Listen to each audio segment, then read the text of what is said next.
Good evening. Happy Friday. Thank you for joining us on this week's episode of A World Awakening. I am Erin Bush. I am filling in for Miss Andrea, who is up in Ohio at the Parapsychon this weekend. So she's getting an opportunity to see some people she hasn't seen since, I think she said, last November.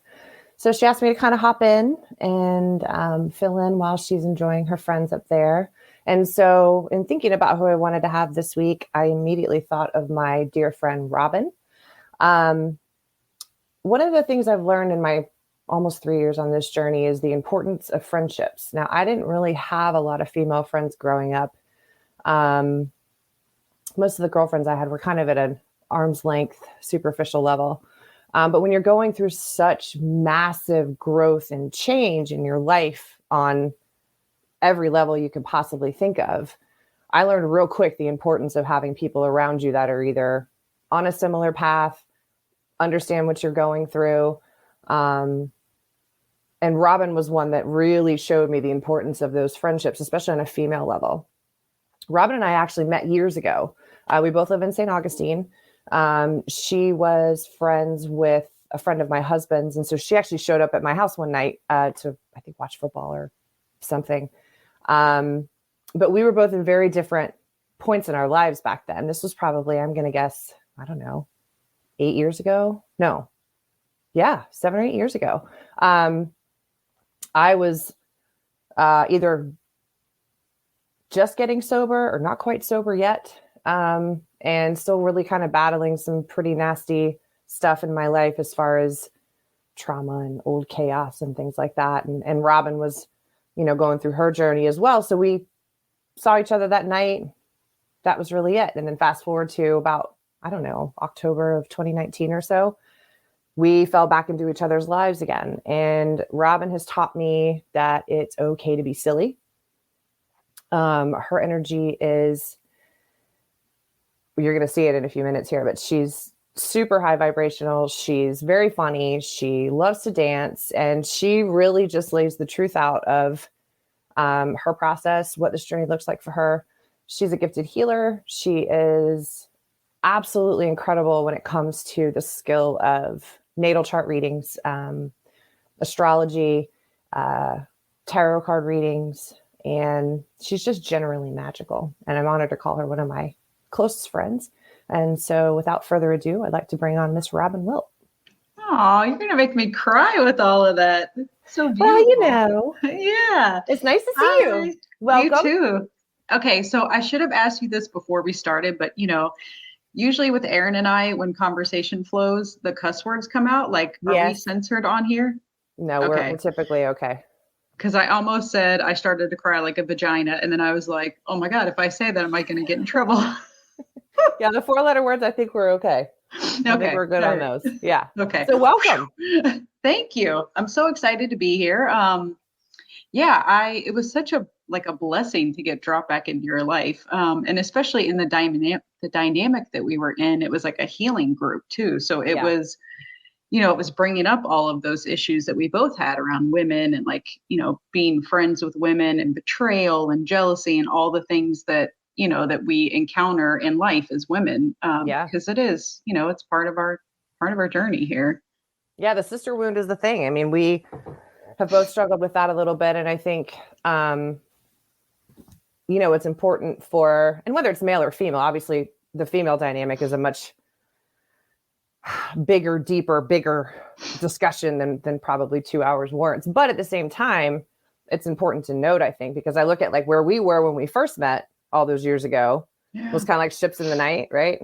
I think you guys were just over to watch football and eat dinner and drink beer or something. But then to fall back in, like you said, in such a completely different dynamic. I mean, if you'd have told me I was going to sit here and do this show, even a year ago, probably, I would have told you were absolutely out of your mind. I don't like speaking publicly. I get the shakes and the sweats and the nerves, but I don't anymore. So it's such a neat opportunity. And for us to have both grown so much and to now have quit our corporate jobs and gotten out of that whole rat race, which is also an important thing to note. We're getting to do what we love, and we get to talk about it with people who actually are either on the path or curious about the path. And so it's just a really good opportunity for us both to be able to get together and talk about the things that are important for us in our processes, I think. Yeah, it's funny because when I look at where I was in my life when I first met you, yeah, I'm in a much different place now. Like I Yeah. kind of that brought back for me. I was in the middle of like my whole twin flame journey, Mm-hmm. which was very triggering. And, I just remember that being like the highlight of what I was going through at that time. Yeah. So then to like find you again and to be healing through the female wounds. So actually, like, how do you feel like even in the spiritual community that the dynamic around like the female wounds is still very strong, or like do you feel like we're making strides with that? Because I kind of I don't contemplate know. that sometimes.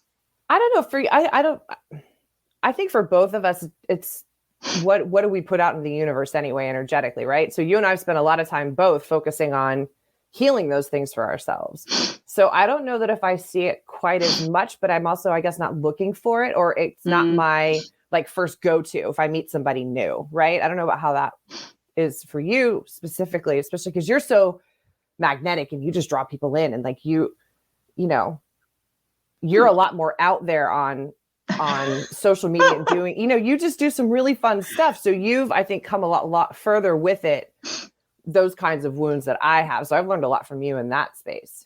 You know what I mean? yeah.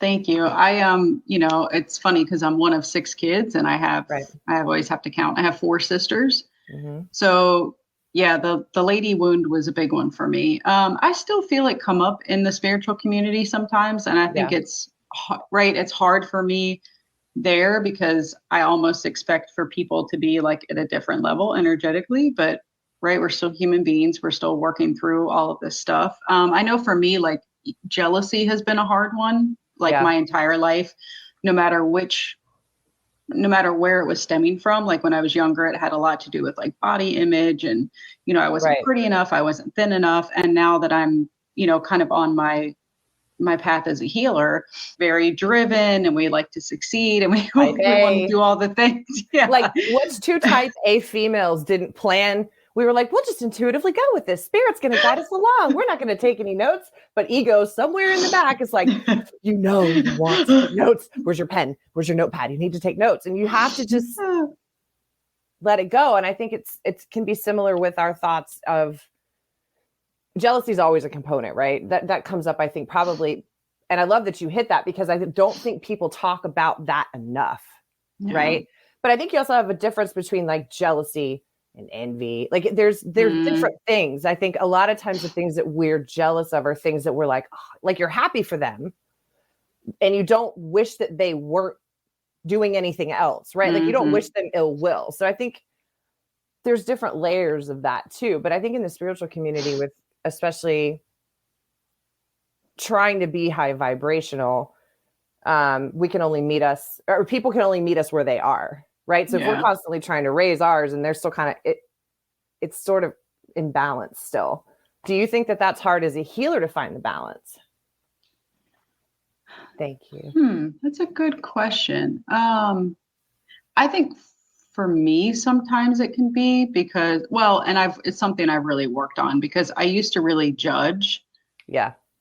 Like, right, because energetically, I know what happens when you have a thought or when when you have a feeling about somebody. Because I agree with you. Like, I'm super happy for my friends that, are getting all these things. But sometimes it's like, you do feel that little twinge of like, oh man, like, why am I not doing this? Or why isn't my business where I want it to be or whatever? So it's constantly coming back into that surrender and like, okay, yeah, spirit has a plan. And I don't think I have it here, but I wrote down this quote earlier that was talking about, right, how we have like, how spirit has this plan. And if we just surrender into it, like that's where the beauty comes. That's where the appreciation and the gratitude for this life comes in. And we're enjoying everybody's company in the spiritual community. And we're like raising each other up and like lifting each other up instead of, the old cattiness of like, well, I'm going to fight you and I'm going to, steal your man. And I got you. Yeah. He looked at me. Your guy looked at me. And oh, sorry, because Gemini squirrel. I did Mhm. have a piece of paper and a pencil that I started to like write on because it made me feel better as we were getting started. So I may or may not have an app that's a note taker. I did the same thing. So, but we still go acknowledge us. Yes, go us. I was very proud of us. I mean, wouldn't you think too, like all this stuff, a lot of the stuff you and I are talking about, once we've kind of learned it, seems like common sense on some level, but like we were missing that component in school. Like I was talking to Andrea and my friend Michelle Roos earlier about what a better place the world would be if they taught, and I know they're starting to do mindfulness and meditation in schools, but if you taught energy and kind of just the basics of how it affects the human body every day, along with mindfulness and meditation, I feel like the world would be a nicer place in general. People have no idea what's happening around them. I think that's half the problem. Yeah. And right then there's people like us who are like hypersensitive with everything. So I'm so intrigued by like psychology and, I think that's like a lot of the study of astrology is like psychology, but I used to work at the school district in town and I worked in finance. So I wasn't like at the school, I was at the district office, but we would go visit the schools and like go over their budgets, go over their finances. And I remember going to one of the elementary schools and all the admin people are like outside and they're looking for a kid that had like run away. I'm like, what's going on? They're like, we have a runner. And I'm like, what's that? So apparently these kids that have, learning disabilities, they have autism, whatever it is. I think this particular child had autism. But they'll all of a sudden, like in the middle of class, they'll get up and run away. And where they find them a lot of times is like hidden in the grass, like in the corner outside of the school. So I read this, it's like a documentary about grounding. And they talked about that, right? Like these kids, they're so open energetically and they're in these like stimulating environments that their system wants to go ground and they need to calm down their nervous system. And I was like, oh, that makes so much sense, like energetically, but teachers aren't taught that. They're not taught to like take their kids out in the middle of the day and like put their feet on the ground. And, especially for those kids they're just so much more open than we ever were when we were kids. I feel like we're dinosaurs. Well, and I think too, it's, this, when I was in Vegas, I just had like a full out meltdown. We were at the Paracon and then, I was trying to get a cab and it was like a long day. And I walked out of the front of the casino, couldn't get a cab, couldn't get an Uber. And I don't drink, so I'm sober. But now, you have the casino and all the people in it, but now I'm outside. So it's now cars honking, lights flashing, planes are flying, signs are blinking, people are yelling. And I just literally shut down and sat down on the floor on the curb in the middle of Vegas. And I called my husband. I'm like, you're going to have to walk me home, metaphorically, because he was here. But I couldn't. There was so much happening energetically that was the first time that I was like, I wonder if this must be what life feels like for kids on the spectrum all the time, where it's just everything's overwhelming. So you hit a good point. Like if we taught kids even just the basics of grounding energetically and how to be okay with being, you and I talk a lot about getting back in your body, right? Like, and I know that's something that you've worked a lot on. But how much calmer does that make you when you're able to like ground yourself back down, get back into your body, get out of the headspace? If you started doing that at a young age, I mean, like how much pain and agony could we have saved ourselves if we had known that as kids, and of course you don't know what you don't know. Yeah. Yeah. And our parents, right? I mean, my parents for sure, like weren't into any of this stuff. I have to burp, excuse me. Do your thing. Yeah. When energy starts moving, just so you guys know, that's what happens to you. Yeah, that's what happens. And so somebody told me the other day, a burp is like something that you deprive no, I'm going to mess that up. It was a good joke about like depriving your ass of a fart. I don't even know. Yeah. I'm so bad with like remembering jokes. Anyway. The importance of grounding, because clearly, I can be very easily distracted. Like the fact that I'm able to sit here with you and have a conversation and be, focused and be able to remember like what we were talking about. That's huge.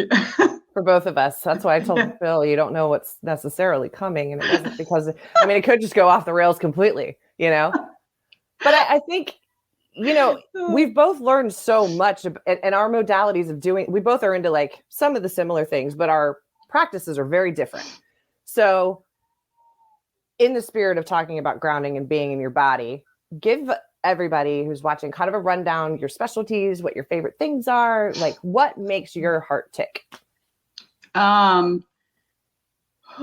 Yeah, I love helping people to get like more in touch with their emotions and out of their head, even though sometimes it can frustrate me.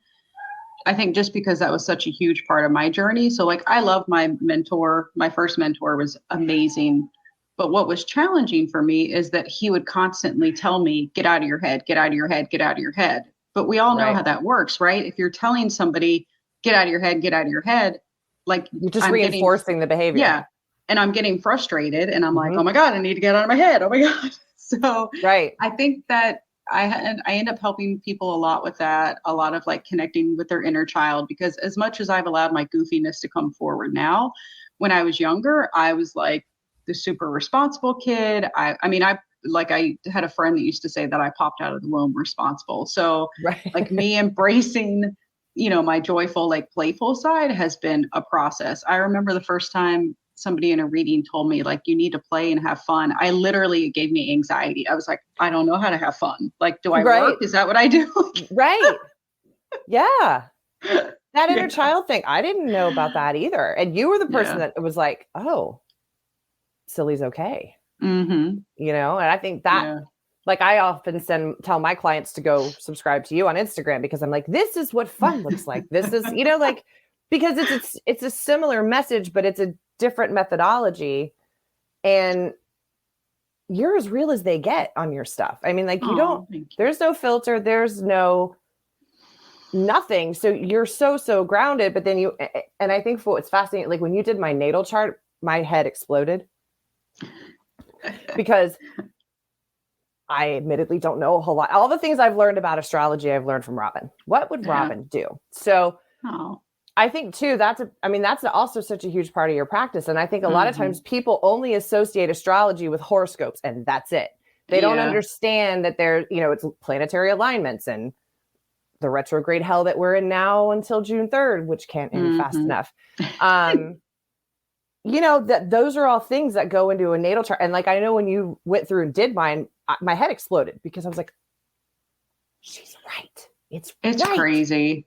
And like, the more that I see it unfold in my life, like it really does. It blows my mind. Cause I believe it. And I see my clients like have, that's actually how I can help people to tap into their psyche, is like through astrology. Cause it's, it's all there on paper. So your natal chart. That's my mama. Hi, mama. So your natal chart it's called your soul's blueprint. And it's this funky looking wheel that looks like Greek if you don't understand astrology. But it shows you 12 houses of astrology, which is mainly you, and then 11 areas of your life. It shows you 10 main planets. There are some other aspects. So the different planets show you different, like actions in your life. And then it's kind of funny, right? Because we all kind of identify with our sun sign. Everybody knows their sun sign. Like, right, I'm a Gemini. I was born May 29th. My birthday's coming up. If you guys want to mail me any cards, no, I'm just kidding. We'll just give out your address. We'll just give your address out live on the interwebs as it's happening.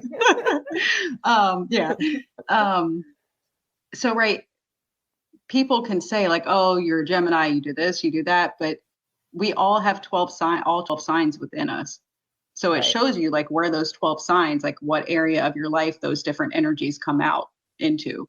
So for me, like Gemini is in my 6th house of like my daily routines. So that's going to look much differently than somebody who has Gemini in their house of like money.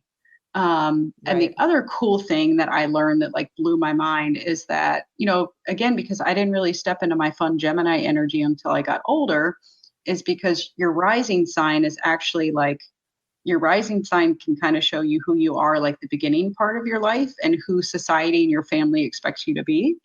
So that's why like my rising is Capricorn, right? So in my family unit, I was expected to be the responsible one. Like Robin didn't fuck off. Robin didn't, Right. I had my shit together. I went to college, graduated in like a year, it's like that actually can show you so much more about your personality than anything. Is just knowing your rising sign. So you have to have your, not only your birthday, but you need the exact time of your birth. Right. Right. So it has to be from an official document. It can't be you calling your mom and saying like, right. hey mom, what, because your mom's like popping like you out of 3:32 a.m. or so. Yeah. I think give or take a few. It's like, no, I need the exact. Yeah. Where's like the birth certificate? This is what I tell people. I'm like, she's popping you out of her vagina. I've said vagina twice now. Sorry. Like, I seriously doubt that she's sitting there looking up at the clock like, oh, okay, it's 3:33 now. Like, I need to write this down. Like, right.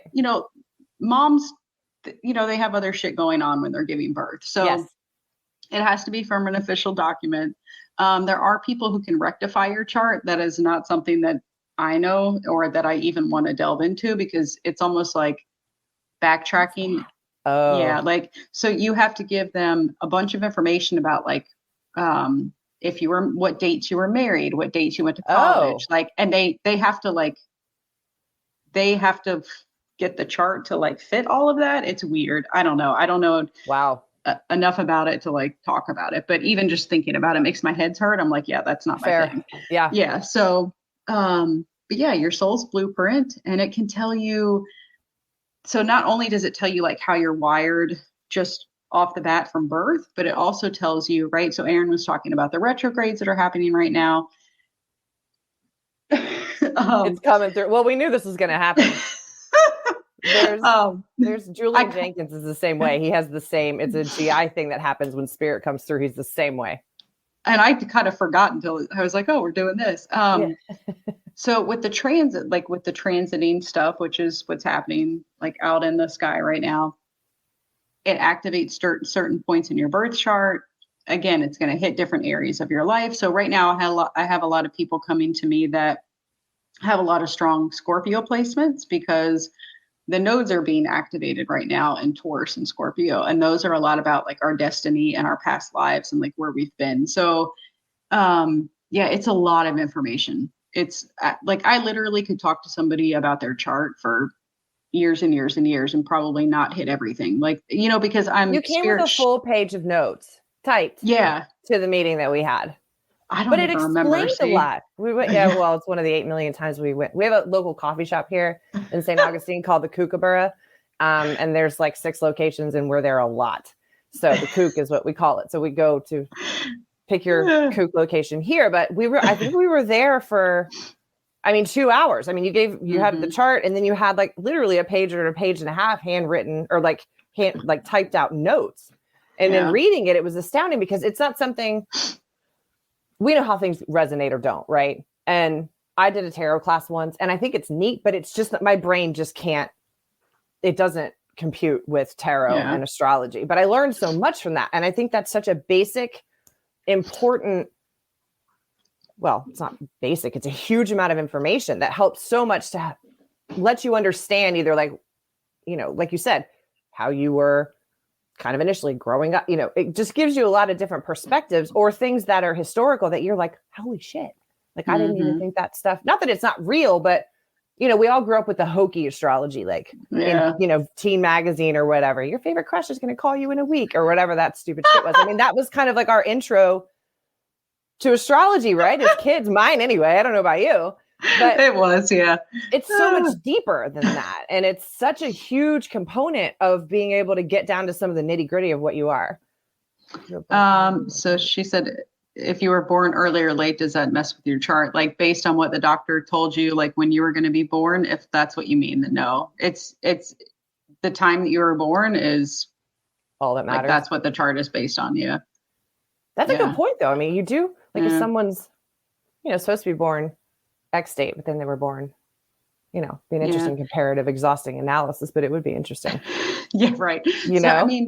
Have you, you've read The Journey of Souls, right? Not yet. No. So he talks about that. Like, I believe that our souls, because, okay, I get all excited. I know. Right? Because you're like, oh God. And then we can't form words. Yeah. Yeah. In the book, he talks about how your soul is choosing this experience, right? Like there's no coincidences, like why I'm a spaz and like why, why I like to Right. learn.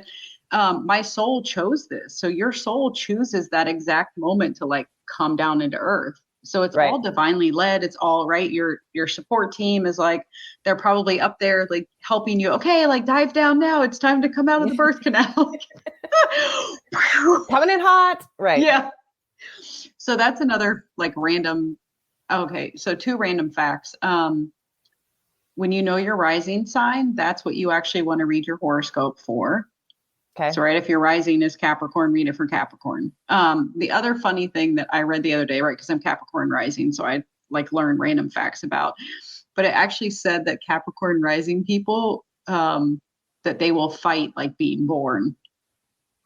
Like they don't want to come into this world. I was like, that's an interesting concept, right? So there's all these Yeah. little things around like the different rising signs and like, Yeah. it talks about your birth process too. And that's a whole section of healing modalities I didn't even know existed, was dealing with, like womb trauma. I mean, Mm, the options for healing modalities are literally almost endless. hmm You know, of all the ones you do, all the things you do, what's your favorite? You have a favorite? Oh, That's a tough probably one, I know. probably the astrology readings, and then a close second is my intuitive like tarot readings. Mm-hmm. Just for those, like I don't have to prepare much. It's not that I mind preparing the charts, but sometimes, just depending on your schedule, like trying to fit that time in. Yeah. But right, intuitive readings are just fun. And like the other, I mean, they're all intuitive, but right, like just straight up cards. Yeah. And it's fun to see like, right, because I've started to allow myself to really channel like different people's angels, the way that they talk differently. So some people's angels are like, they want me to be like really in the person's face. And I'm like, Right. hey, yo, this isn't me. Like, this is your angels. Like, they want to smack you around a little bit. And then there's other people's angels that are like, they're not as forthcoming with information. And then there's other people's angels that are like us, and like happy and fun and whatever. But I mean, Right. and it comes through in an astrology reading too, because I channel spirit when I'm doing those. But yeah, How do you it's typically all how do they come through for you? Like, I mean, I know the answer to this obviously, but like we talk to so many people who are different sensitives. And again, because those two sensitives are alike, how they get information is completely different from, what I get is different than how you get it is different. You know what I mean? So yeah, if you're comfortable explaining how they come to you, what's your best way of yeah. interpreting that?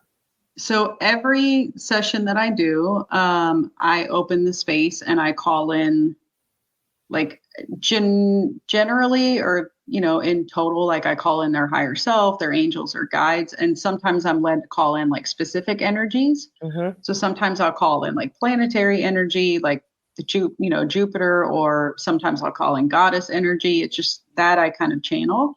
And then it's morphed over the years, so now I can hear it and it's almost like I hear it.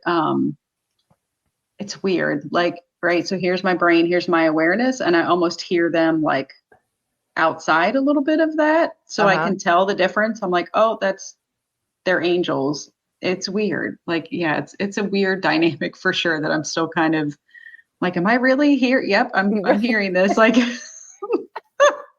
this is And happening. that's a whole other thing too, is I mean, you and I, how many conversations have we had where we're like, what are we getting? What does that mean? How, because I used to not be able to see anything. So mine was, we talk about clair abilities. So you're strong, obviously, in clairaudience. I know you have more than that, but mine was the clairsentience and the claircognizance, but I couldn't really hear anything or see anything. So I was feeling all the things and, Yeah. like downloads that we talk about. So like, my downloads, I don't hear them. It just shows up as information in my brain. Mm-hmm. But as time has gone on and the more I'm in this rat hole that I love so much, that morphs too, like you said. Like, so now when I first started being able to see things, I can only see them in black and white or gray. Mm-hmm. My friend Victoria Monday described it really well. She said it's almost like looking at two old-timey photo negatives together, which I was like, oh, that's perfect. And Yeah. but then I would get a download of the color. in my head. But Mm-hmm. that's now progressed to like seeing full color, seeing things like that. So do you think that's something we're always going to be evolving with? Oh yeah. It's funny. This memory comes to mind. So when I first started on my spiritual journey and like my first mentor, I kind of the same thing. Like I would just know things. I would also Mm-hmm. get the physical sensations. And I still kind of get those as like confirmation a lot now, but Yeah. I would just know things. And then of course, like I would want to talk myself out of it. Like, oh, is that really true? Like, am I just Yeah. making this up? Blah, blah, blah. So I Mm-hmm. remember being in meditation one Saturday and I kept my eyes closed because I never used to see anything. But the Right. exercise that day was to actually look above somebody's head and to like physically see something. And I'm like, I'm just going to sit here with my eyes closed because I can never see anything. And I heard spirit saying, open your eyes. And I was like, all right, whatever. And I was so freaking tickled because I looked above this dude's head and I actually like saw something. And that's Nice. like, that doesn't happen for me that much where I mean, you see shit all the time, but I was like so excited. I was like, oh my God, I just saw Yeah. But it's true because you feel like if you have one ability, you wish you had the other ability to validate the ability that you have. Like if something. you hear things, you want to see things. If you see things, you want to hear things. Like, and they don't always cooperate. And then, of course, as we both know, spirit doesn't. They don't all communicate the same way. I Mm-mm. mean, you can ask, right? I Yeah. mean, you're the proponent of asking the universe for anything, which I love. We'll talk about that Oh, too, thank you. including a parking space. But I think I've noticed too, and the more I'm in this space, and especially like in Andrea's energy, wild things happen. I mean, remote Mm-hmm. viewing. I don't know how to do that. That's happened twice in Mm-hmm. her kind of energy, and so things seem to kind of constantly be morphing and changing, which I also Yeah. enjoy. But it's hard to keep up sometimes. And then Yeah. certain abilities are more exhausting than others. I don't know about for you. Um, like I think channeling they Reiki, not use, exhausting, yeah. but the clairsentience is exhausting, I think. I think they like certain ones used to be more exhausting for me, but now they're not anymore. But okay, so I'm so bad with what's the clear sentience? That's Clairsent the is like the feeling, all the like okay. Yeah. picking up on energy in the room, and that Yeah. kind of thing. Yeah, I mean, yeah, that one can still be hard for me. So because I'm still like learning that boundary between, okay, is this because it happens with thoughts too, right? Like all of a hmm sudden I have this thought in my head and I'm like, I think it's mine. And then a second later, I'm like, oh no, I think that's actually their thought. So I've yeah. started to see it more, but that one can still be challenging for me because it gets overwhelming after a little bit. You get tired. Yeah, I had that happen the other day. Yeah, You got sideswiped, as I say. yeah. But I think that's a good Uh, exercise for people too. Is asking that question of is it mine? Is it mine or is this someone else's? Was I fine 5 minutes mm-hmm, ago? Now I'm wanting mm-hmm. to punch somebody in the mouth. Like what happened in that 5 minutes? Is that mine or is that somebody else's? You Usually that know? happens for me when I'm driving. I'm like, oh God, Andrew and I it's always right here. jokingly say it's all fun. We're rainbows and unicorns until we get behind the wheel of a fucking car. Goes out the window.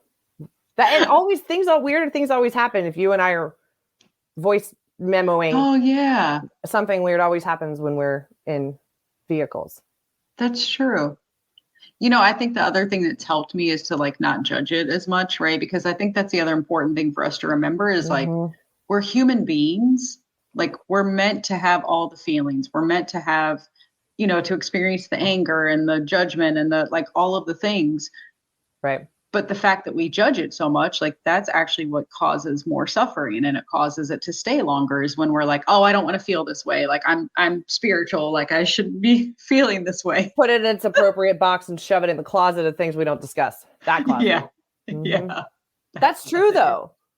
That's so true. I mean, I don't know as far as clients go. I mean, lately, the last couple of months, especially with everything going on in the world in general, people are coming out of the woodwork being like, I don't know what I need. I Mm, don't know why I'm here, but I feel like I'm supposed to talk to you for whatever reason. So it's like, I think mhm. people energetically, and I talk about bandwidth, they're full.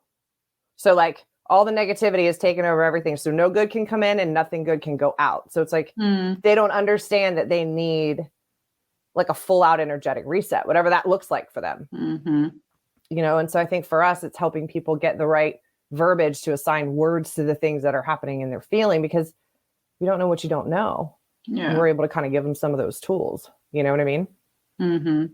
Yeah, I think it's because my mentor, like if I remembered his I can't pronounce his last name because he's Polish, but Arthur L, if you guys want his information, I can, provide it. But I feel like it's good to give credit to like our teachers. I just need to know how to pronounce his last name. Anyway, Right.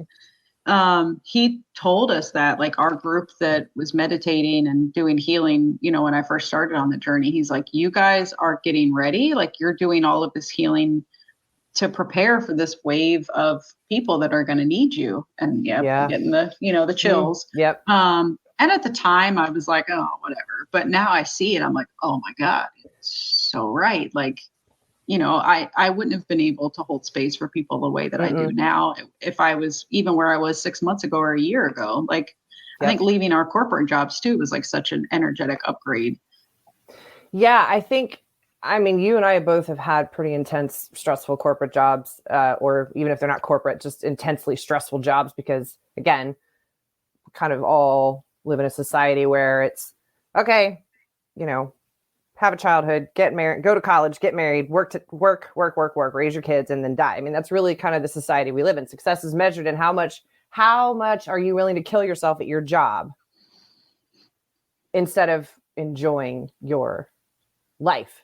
Yeah. And I think too, call it the great resignation, call it whatever it was, but I think a lot of us just had enough. And I went energetically I was in law, so I just as an empath couldn't take the uh stress of other people's stress, because you can't, no matter how much grounding and protecting you do, when you're getting at it from all sides, you have no gas left to do anything else. So you're completely right. If you're working that kind of a crazy job, but you want to be a healer, it's really hard to find the balance of both. You know what I Yeah. mean? Yeah. And I mean, that job too, like, I mean, at least in my job, I could kind of fake it because I worked from home. And like, I mean, your job, it's like you're getting, like you said, people don't go see a lawyer when they're like happy. It's like nobody goes in there like skipping, like, I'm getting a hey, divorce today. I mean, I've had a few yeah, of those, but those are few and far between, right? yeah. Nobody comes in and say, I'm filing for bankruptcy today. Yeah. But even that, like, right, even if on some level you're thankful for it, like, I mean, it still brings Still up so many stress. emotions. Mm-hmm. Yeah. I mean, I think sometimes people almost use that as like an avoidance, like, oh, I'm getting divorced and they have a party. Okay, like it's still traumatic and it's still, like your part of you is dying that was married, part of your life is dying. So I think people who want to act like it's all, shits and giggles, like they're kind of avoiding the Mm-hmm. emotions. But yeah, you were like one of my inspirations actually for leaving my job, because I like it was on my mind for a while and on my heart. And then you were like, yep, I'm leaving in August. And I was like, oh yeah. It was like this light bulb went off. I was like, Yeah. oh, she can do it. Like, so can I too, right? Yeah. Like, why am I forcing myself, to be here? Yeah. I mean, now I have to, I've been very lucky that my husband travels and we live a pretty modest lifestyle. We don't, have a lot of extraneous spending habits or anything like that. And just being more like aware of what I was spending. So that helped. And freelancing here and there and doing the healing sessions helps too. But Justin was even telling me, I've had a couple offers for other positions in law or other corporate positions. He's like, why would you even consider that?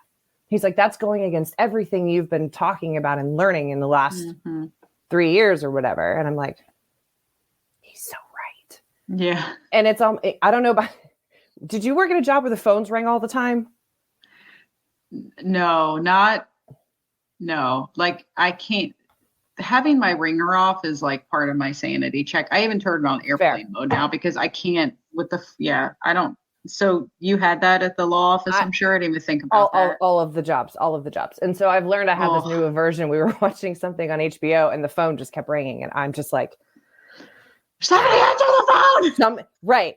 And my heart's going. And I'm like, oh man, I still have some work to do on this, rewiring the central nervous system to decompress Wow. from the stress. But like, we're all operating, you have had COVID, you've had wars, we've had every possible chaotic circumstance that we could have come up with in the last 3 years has kind of come to a head.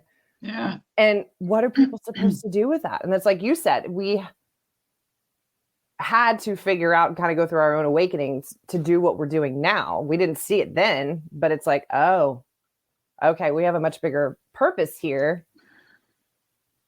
And now we get to kind of start doing that instead of going backwards. I mean, people talk about going back to the what was, old and normal, what was normal. Like for myself personally, there's not a whole lot I would go back to that was pre-COVID. Yeah.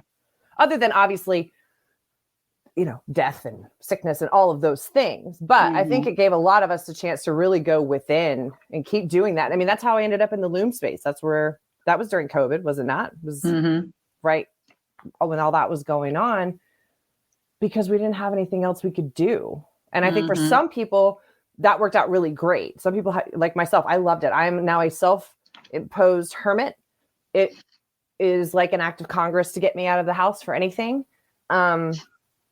I'm not like agoraphobic, but energetically, I prefer to be in my own space, right? I can control the energy that's in my own space. Now I go to the grocery store and I go to the beach. Yeah. See, I saw that for once. I don't usually. Okay. I don't know. I think it's Anyway. But, and now I've completely lost my train of thought. Oh, but the COVID stuff. So, for some of us, we were able to go within. And so it gave us an opportunity to really start deciphering what the hell do we want to be when we grow up? Or what is it that we actually want to do? And then we finally got to the point where it was like, you know what? It's okay, as our friend Mary Rooney would say, to just choose again. Like, you want to make a change in your life? Make the fucking change. Quit the job, do the thing, whatever it is. We only get to go, well, in this particular version of the meat suit once. We'll be back, or we've been here before. But in this instance, we only get to do it once. And so I think COVID's had a lot of great, mostly terrible, but some really great things. And I don't think there's a lot that I would necessarily go back to. I certainly wouldn't have learned as much. I certainly wouldn't have quit my job. I'd still be sitting in a desk and I worked for nice people, but I would still be sitting there. I don't think I would have had the balls, my language, to quit the job, make the jump. I was a type A person through and through. Like, I had to know what was next. If I'm going to quit one job, have the next job lined up. Like, you don't just say, I'm quitting. And then people say, what are you going to do? And you're like, I don't know, but what, a month or two went by and then things just kind of started lining up. I know that happened the same way with you. It was like, once we started choosing ourselves, or as Andrew would say, like, stop fighting the current of your own life, flip over on your back and float, you get rewarded, I feel like. That's a great point. I think that's part of the reason it triggered me so much leaving my job is that I that's the only time I've ever done that, like, not had something else lined up. Yeah. Like, which is a scary feeling. We're taught, right? And I'm single. Like, I don't have a spouse to fall back on. I have spirit to fall back on, which it was a huge, like, so helpful for me to learn to surrender and learn to trust. And I'm still learning that, but, not having that job lined up and not having a game plan. It's like, so then, spirit's funny. So I quit my job. Got jokes, as you would say, right? Yeah. So I quit my job and I was like, already kind of in freak out mode. And I was like, what am I going to do? Right. I had been running my business for a couple of years by myself, like trying to figure it out. Didn't feel like I was making any headway. Right. So then Spirit kept throwing this business coaching mastermind in front of me. And I kept fighting it. I was like, no, I don't want to do it. It's with Amber Valdez. And I kept pushing it away. So I'll make these deals with Spirit sometimes. And I'm like, all right, if you want me to do this, you need to make it very obvious. So of course I had a sign that I was meant to do it. So here I was, quit my job, making $100,000 a year. And then did this program with her, which was like, I don't know, $17,000 for the year. And I'm like, really, Spirit, we're doing this. This is happening. Right. Okay.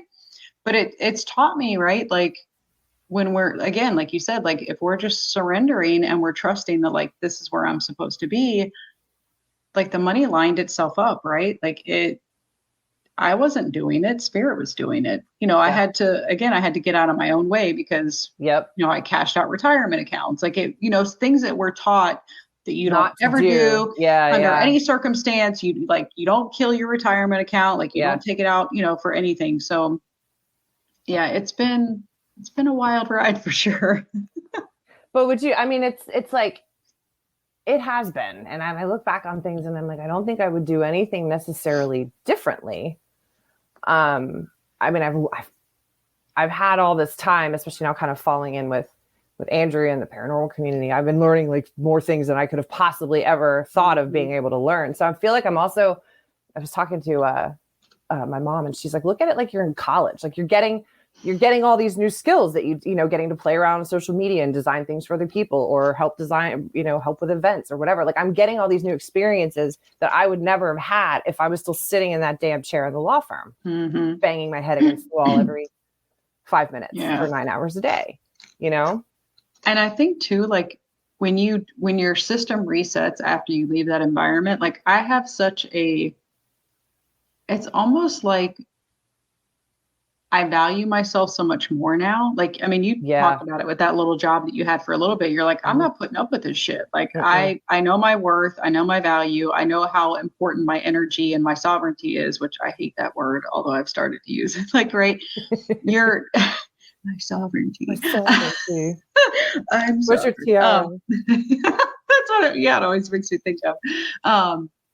But it does, like, it helps you to really value yourself a lot more. And you're like, no, I'm not doing that to myself anymore. I'm not, putting myself in a situation where I hear, people's trauma every day with law. Like we hear people's trauma, but it's in a different way. Like, with them working in a legal office, like that's definitely unhealed. Like, all of the things, at least when people come to us, like they're working through it at that point. Wanting to kind of unpackage it in a somewhat healthy manner instead of ending up in jail for no reason. But it's, I mean, I don't know. There's just a lot of the things that during COVID, I just don't know that I would go back to, because I haven't had this much growth. I don't think I wouldn't have had the opportunity. I don't know that I would have given myself the chance to do all of that either. And it's like, you love to learn too. Well, we're both Capricorn, so that explains a lot. But I was always a person I always loved to read, but I always read fiction books. I never was. And now I'm just eating like anything I can get my hands on about, like rewiring your neural pathways or crystal, like insert healing modality here, insert metaphysical topic here, give it to me. I'm going to read it, but it's nice for the first time to actually enjoy the learning. Like I didn't like school. I didn't finish college. I didn't either. Hated it. And I hated learning. I didn't, because it wasn't stuff that interested me. I mean, I liked certain subjects, but overall, I just hated school. School was not my thing. But now it's like, I can't learn enough. You know what I mean? Because I feel like we're constantly trying to expand our knowledge so that we can better help our clients as they're coming to us. I mean, you mix your modalities a lot. I mean, you do natal charts, you do healing work, you do Reiki, you do, readings. I mean, you do, like, none of us are really a one-stop shop. I think we've all started pulling from different things that resonate and align with us to really maximize the healing that our clients get when they work with us. Yeah. I think that was a huge realization for me today. Like, so when I first started, right, with my spiritual based business, there's so much of that, like, what's your niche? What's the one thing that you're doing? What's your niche? And I would get so much anxiety because I'm like, I don't know what that is. Like, how do I know? And I would kind of freak out about it. But now I'm like, I'm thankful that I'm to the point where I can tell people I do astrology, I do hypnotherapy, and I do intuitive readings. And yes, depending on who spirit sends me, like, that's what I do. And, energy work, like combined in with it, like even in a natal chart reading, I'll do energy work on people. Like if spirit's telling me to do it, like, here you go, here's some energy work. Like I'm the vessel. Like, we're the battery, the conduit, as it were.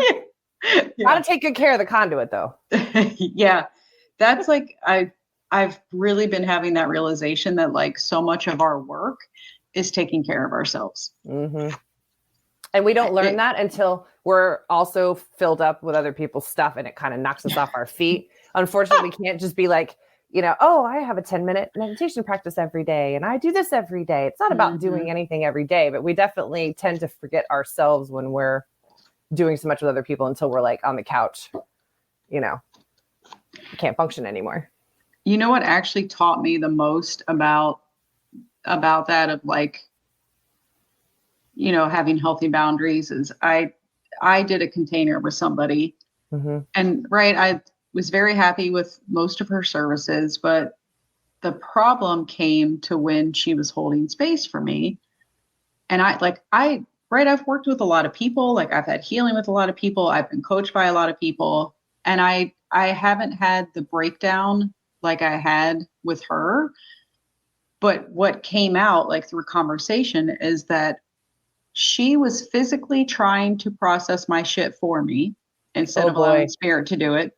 So, Hmm. right, she was in like, I mean, her adrenals were freaking out, her cortisol, like she's telling me all these things that she had wrong with her. And so what she did was like, right, her system is being overloaded. She's trying to process it all. Using She, her energy instead of spirit, right? yeah. So I'm then she guessing. has this moment where she pushes it all back to me. And Oh geez. I'm in freak out mode. I'm like, what is happening right now? Like I felt like it had just been, this, like the little things that you go to the kids' playground and it's like the water that just gets dumped out from Yeah, the yeah, top. yeah. Hmm. That's what it felt like. And I'm like, what is actually happening right now? So I had a conversation with her and she's like, oh yeah, I was sending it back to you. And it's like this huge light bulb went off. It's like, okay, number one, I'm not healing anybody's shit. I'm allowing spirit to do it. And Yeah. number two, right, even if I send something back to somebody, I process what I can and I send the rest back with love and awareness, right? I'm not doing it like unconsciously where I'm like, oh, Sure. here's all your shit back. Like, Right, right. it's like, Right. talk about triggering the shit out of somebody. Like, I had no Overload. idea. Yeah, I had no Here's idea your what was shit back on a happening. silver platter for you. Amplified by 10 because now it's not just yours, it's mine too. Right. Yeah, and like that whole what's that word? Like the entrainment, right? That Oh, happens like between like entanglement, yeah, like quantum entanglement type stuff. yeah, yeah. Hmm. That Yeah, shit's because no then that joke.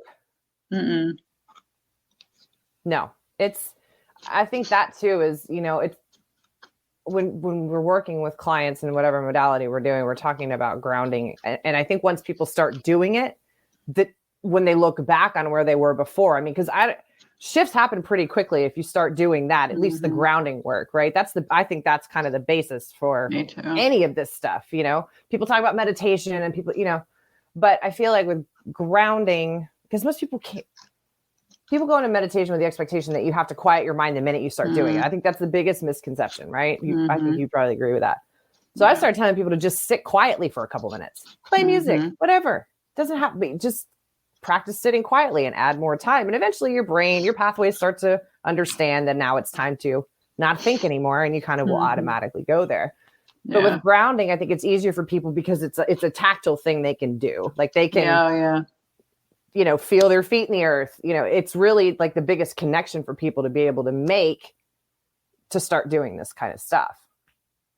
I I mean, mean, which really, in essence, that's kind of what meditation is like mm-hmm. getting you to, to ground and like your chakras and your energy to kind of settle. I mean, yeah. Yeah, It's grounding has changed my life. Like I that has given me the biggest shift more than anything. Like of course, like doing healings and whatever, but like the grounding consistently, that's the thing that yeah. Well, and you're religious about your grounding. I'm not, I mean, you were always talking about, I'm going in here, I got to ground. Like you always take the time. I'm really terrible about that. I mean, I wear my crystals or whatever, but I need to be better about sitting. If I'm going to go in somewhere, I need to take a few minutes beforehand. And that's a page from your book. I need to, because you're really good about that. Like you understand, I think the importance of it better than I do probably some days, honestly, because I would have I guess panic attacks because my energy would be so like all over the place and on freak out. I remember I mean, this happened more than once, but I remember this one day where a friend had asked me to do something. And literally in the moment, I just was so like ungrounded. I didn't know what to do. I didn't know Mm-hmm. what I wanted to do. I just felt like, really triggered and like really, like my energy was all over the place. And I told her, I was like, hey, I can't decide right now.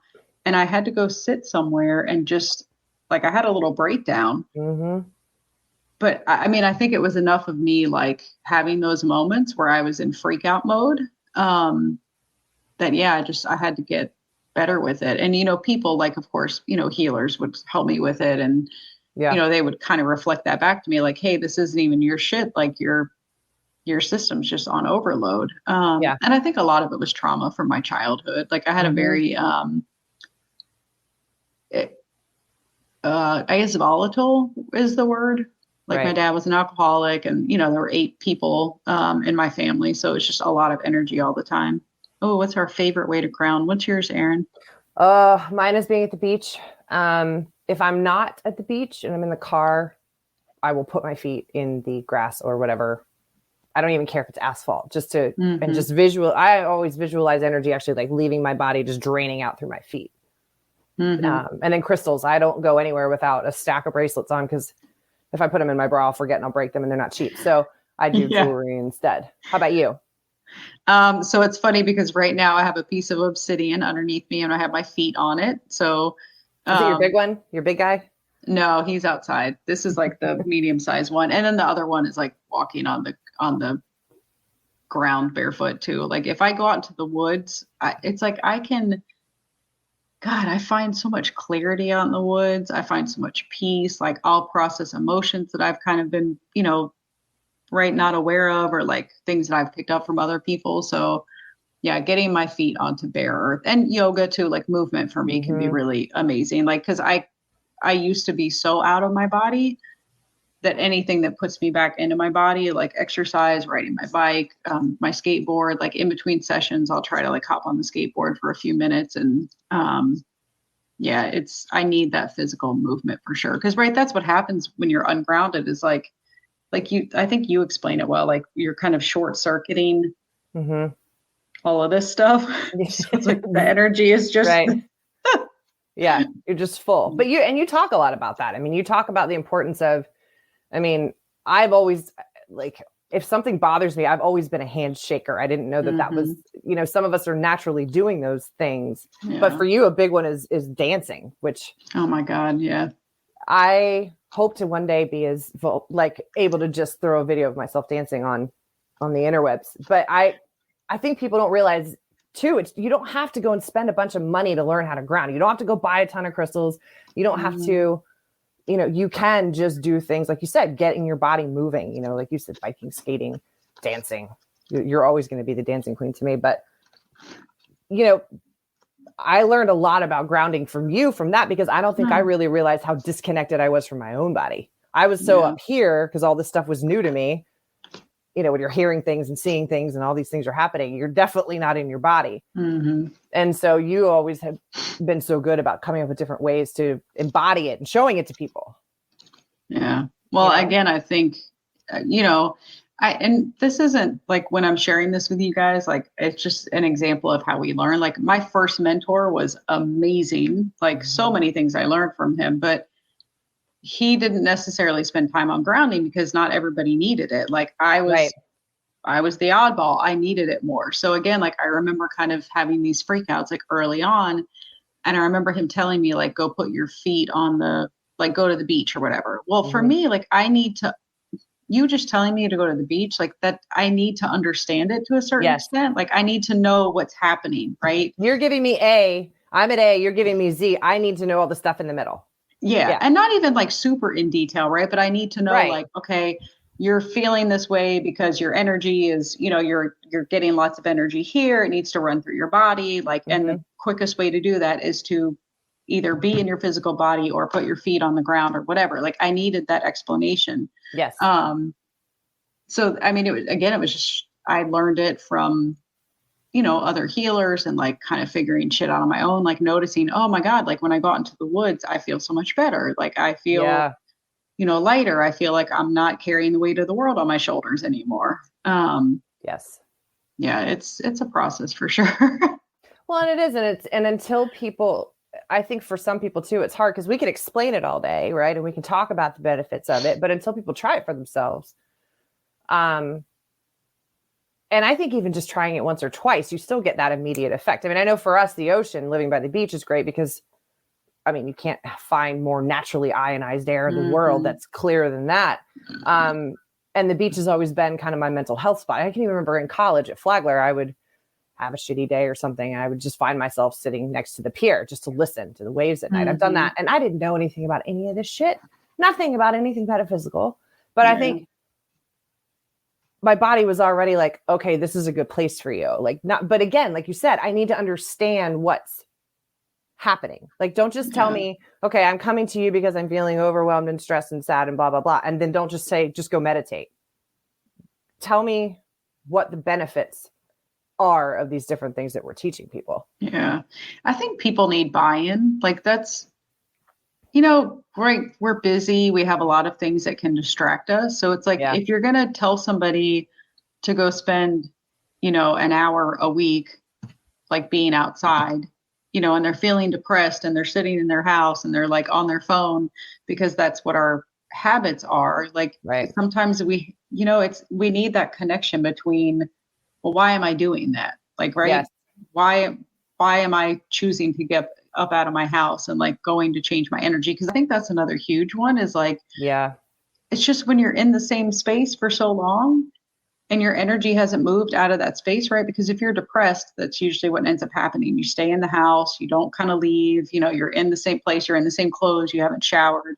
Like right. taking a shower, taking a bath, I mean, that can change your energy. Like, I mean, I feel like a new person after I take a shower. I'm like, oh, I'm so like, ready to like take on the world. Yeah. Any water is the best natural cleanser of energy, is it not? Mm-hmm. One of them anyway. Yeah. But you're right. I mean, you have to, and especially with COVID too. I mean, we've been stuck in our houses for, 3 years. And I mean, I don't know about you. I sage. Well, I know you do because I know you. But like, I try to sage the house like once a month. It's not like there's shitty energy in here, but it's just nice to freshen it up. Open the windows. But getting outside is key. It's like you've seen Wall-E, right? The movie, little Disney movie. Long time He's ago, like that I little, think, most adorable robot on the planet, and he like when his battery runs out, he goes and gets on top of his little house and he opens his little solar panels and he just charges. So that's always kind of how I feel about the sun and how I like to explain it to people. It's like, give yourself the benefit of some vitamin D, man. Like you said, even if it's an hour a day or hour a week, doesn't have to be a lot, but do something. I mean, even change something. Yeah, like you said, like even just, with the whole meditation thing, like just sitting there for a few moments. Literally, if all I have is like 2 seconds to walk outside in between clients and like put my hands on a tree, that changed. Like I do that a lot, actually. Like I'll walk out and just put my hands on the tree, kind of put my forehead against it, like put my feet up against the tree if I can. It really is more simple than I think we make it sometimes. Yeah. Because we're like, oh, I don't have time for that. That was like my biggest thing. Like, I don't have time for that. I don't have time for that. But, then I had time like to be in crash mode when peeling yourself off the floor with a spatula. Yeah. Yeah. And we have to make that, and for sensitives, you have to make it a priority. I mean, we learned early on that energetic hygiene should be as important as brushing your teeth. Right. Yeah. I'm not very good at that part, but I understand, and you're right. Like for me, a lot of the times it's until I get in crash mode, like you said, and I've had that a couple of times in the last few months, but that's mostly because I'm doing things I've not done. I mean, I hadn't been on an airplane until like when I flew out, I guess, to Vegas. That was the first time I'd been on an airplane in like 6 years. I hate flying. Right. So I was doing a lot of new things. So I was noticing it was very easy to get ungrounded because I was in a new situation. So I didn't know what to expect. So I went in with the same kind of, bracelets are fine. But it was a good reminder that I can't let that stuff go because like you said, you're peeling yourself up off the floor and you completely crashed. And then of course it takes twice as long to sort of recover from that when you get in that space, That was another breakdown that I had. This was like a couple years into my journey. So my sister she lived in Virginia at the time. And I was being cheap and I didn't buy a direct flight. So like from here to there's, I think like a 10, 11 hour drive, right? So it's not even that long of a flight, and sometimes it is hard to get direct flights. I'll say it's not only my frugality sometimes, but sure. The layover was in Atlanta. And right, the Atlanta airport can be a pain in the ass, but it was also because Spirit was teaching me, this was like my initiation into a lot of things. I got stuck in the Atlanta airport all day. And right, it was divinely orchestrated. It was like such a huge learning lesson for me, but I was almost in freak out mode. Like I was trying to just go find a corner of, because all my gifts had started to come online. Like I was all open up here. Like I didn't know how to shut it down. And I'm in the airport and I'm like, oh dear God, can I please just find a corner, like not near anybody for like 5 minutes, just go rock in the corner. Yeah, yeah, exactly. Fetal position, Yeah. rocking. Yeah. I mean, these things have been a lifesaver, these noise canceling, Yep. yep, put these on, put some music on. Same. I mean, I've done more traveling in the last few months than I've done in 10 years probably. And that's an adjustment too, energetically, because, like you said, airports, Atlanta's the connector. I mean, I grew up in Atlanta, so I've spent a lot of time in that airport, but, connecting from city to city and then trying to manage all that energy on the plane. I think that's Yeah. why I really don't like airplanes, because you've got all that energy in an pressurized tube. Like, so headphones are massively important for that. Okay, the other thing I thought about is like, okay, because we're sensitive, right? And I Mm-hmm. think people are more sensitive than they realize. Like we're all connected, you know? Yes. So like you're sitting on this plane and there's people, I mean, there has to be, and the amount of people that are on a plane, there has to be people on the plane who are having the thoughts about the plane going down, right? Sure. So Yeah. you're picking up on that energetically. So it's like you're sitting next to them, whoever it is in the plane is like having this, oh my God, we're all gonna die. Like the plane's gonna, they're Right. having all these thoughts. Like it's that collective energy that everybody's Yeah. in the plane. And Yeah. then add on like COVID, people are like in their hazmat suits, they're freaking out about COVID. It's I mean, I think we pick up on more than of that stuff than we realize.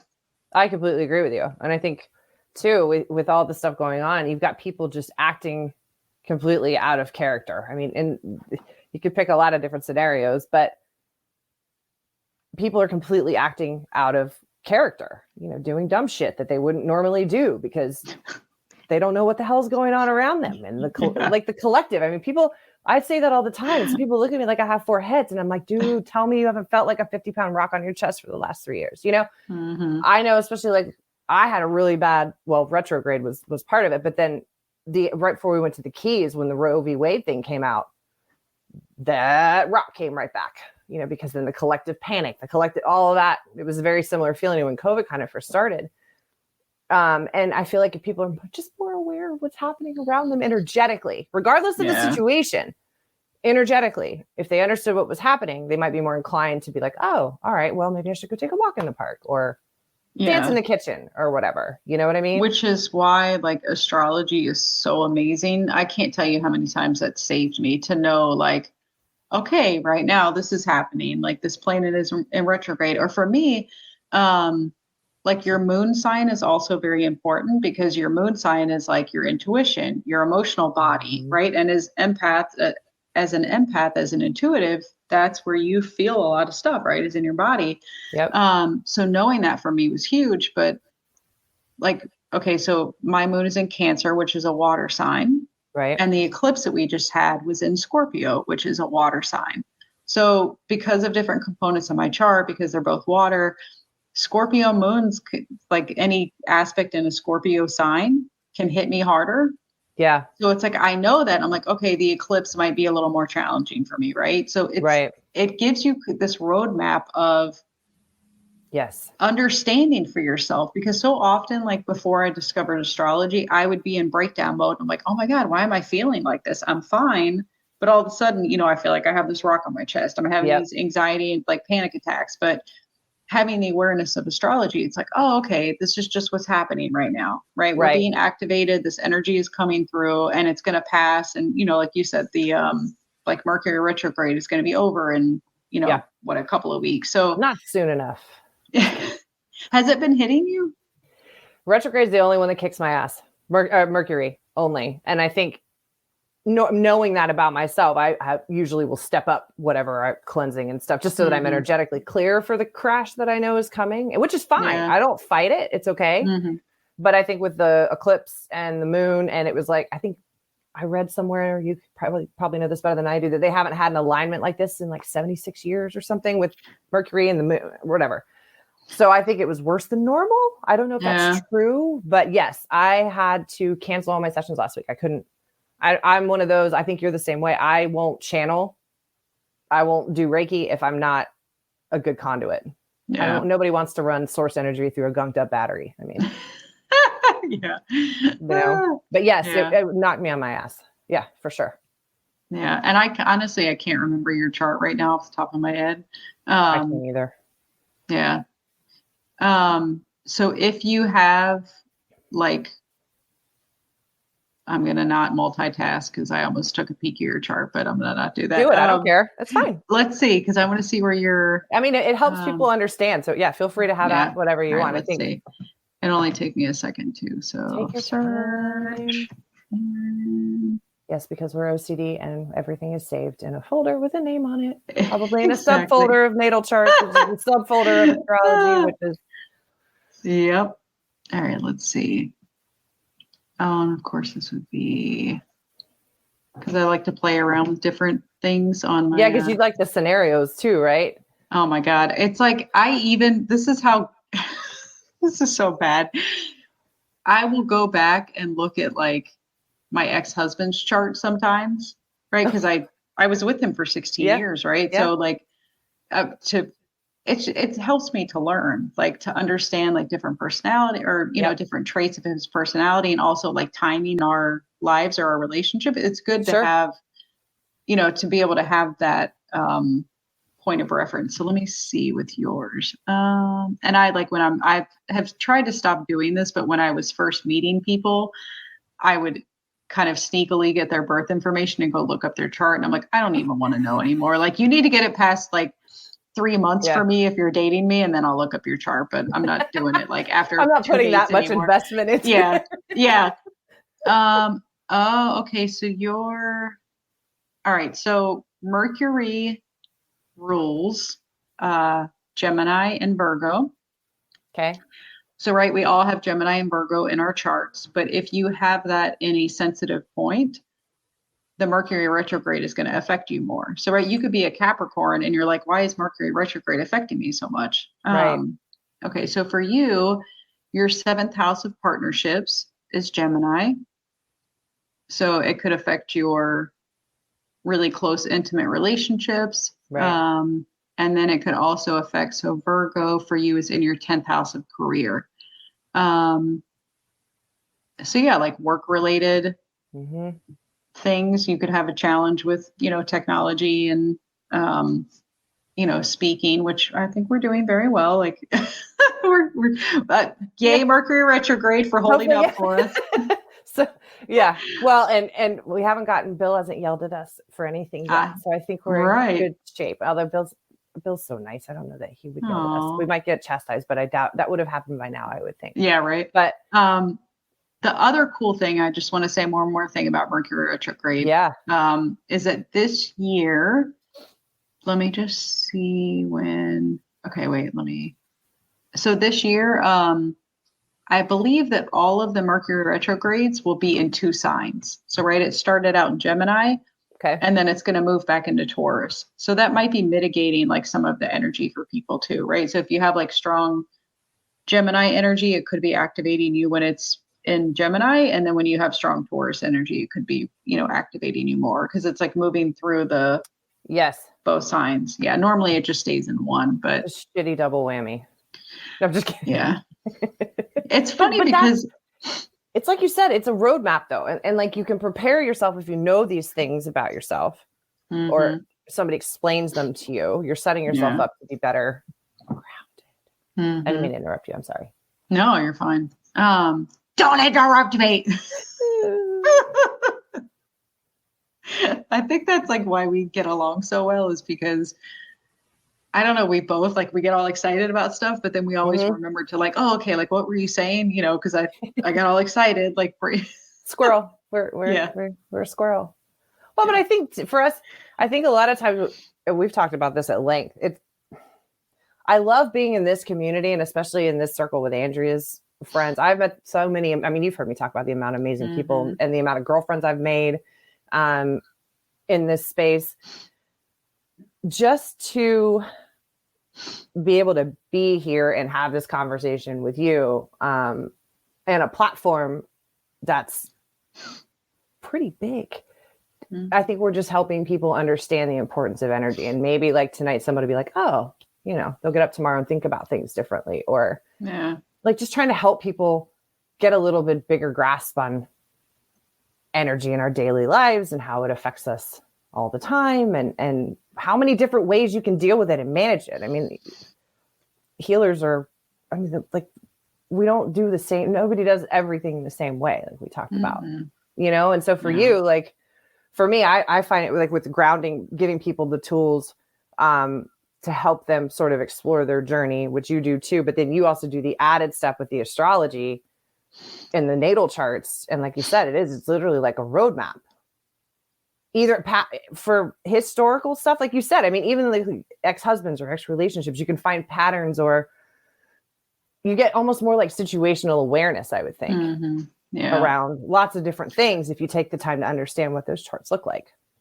Which can also be worse for me, because I feel like sometimes I'm so aware of stuff that like giving me more awareness is like, do I really need to be more aware? But somebody asked me one time, they're like, why do you think that's a bad thing? And I was like, oh, okay, actually, thank you for pointing that out, right? Too, so it can show you like where your strengths are, like where your challenges might be. Something you said I was intrigued by, but I lost it.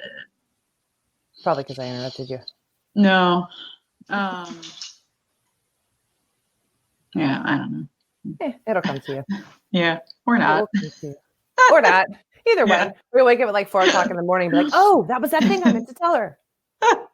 You know? I mean, what's your favorite of all you've taken a lot of classes. You've learned a lot of stuff. Do you have a favorite class you've taken or modality that you've learned? Not necessarily that you have to work with your clients on, but just like something that kind of blew your mind, that maybe had an outcome you weren't expecting and or benefited you even bigger than you ever thought it could. That's a loaded question, probably. Sorry. No, it's good. It's so I'll tell you two, because I'm Gemini, right? I have to have two. So one is astrology, because I have to tell you guys a little bit about my background. Yes. I was a number crunching accountant and I have an MBA. I went to school for business. So I did accounting for like 20 years of my life. So I loved numbers. I love numbers. I love solving problems. I love if there was a discrepancy or something, like an account that was off, I was like, it would light my day up to figure out a problem. Like people that I worked with, they would be stumped on something, they would give it to me and I would go into my little hole and dive into it after a couple of hours. And I would just get so excited that I could solve the problem. Right. So when I kind of left that field and I, kind of went down the woo-woo train, and I started discovering astrology, it's like this whole language that that once I started to understand it more, I just got so excited talking about it and learning it and then, helping people with it. So I never thought I would be doing readings for people. I never, ever thought that. And then the other one is my second mentor that I had was Deborah Loans. She's in Gainesville, Florida. I did a year-long tarot course with her. And it's so funny because I was intrigued and I was interested in tarot, but it was another one of those things that I kind of surrendered it to spirit. And I was like, all right, I don't know why I'm doing this, but I just know that I'm supposed to. That helped me to trust my intuition so much more. It opened up my intuitive abilities a lot more. Yes. Yeah. And I think just the community I was in, it was during COVID. And I actually got to go in person and sit with people and talk about because it can be very isolating when your gifts start to come online. Yeah. It's almost like one foot is in your old life and another one is trying to come online and into these new gifts. And you're oh my God, my family's going to think I'm weird. My friends are going to think I'm weird. I'm talking about all this, Right. Yeah. Woo-woo so it was, shit. Yeah. So it was so magical for me to have this sacred space that I could go to and talk about all of these things and talk about, because it was very healing too. It brought up a lot of stuff for me. So those are probably my two favorite. And that tarot thing you did, I remember you talking about all of the different things that you've learned. And two, I think a lot of times for healers, people look at you like, oh, you know all this stuff. And it's at the end of the day, we know a little bit of all the things we could possibly learn. So it's like we could never run. I feel like we're never going to run out of stuff to keep learning and expanding our own stuff, because we're all I mean, I think you and I talk about this all the time, is we're always going to be processing things. Yeah. Like shit's always going to come up, trauma related or situation, whatever it is. But at least we're getting to the point where we have the tools we need to handle them in a healthier manner. Like, yeah.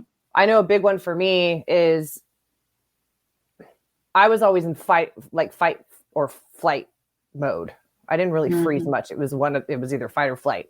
I never realized that I had the option to give myself space to make a better decision about what's going to come out of my mouth or,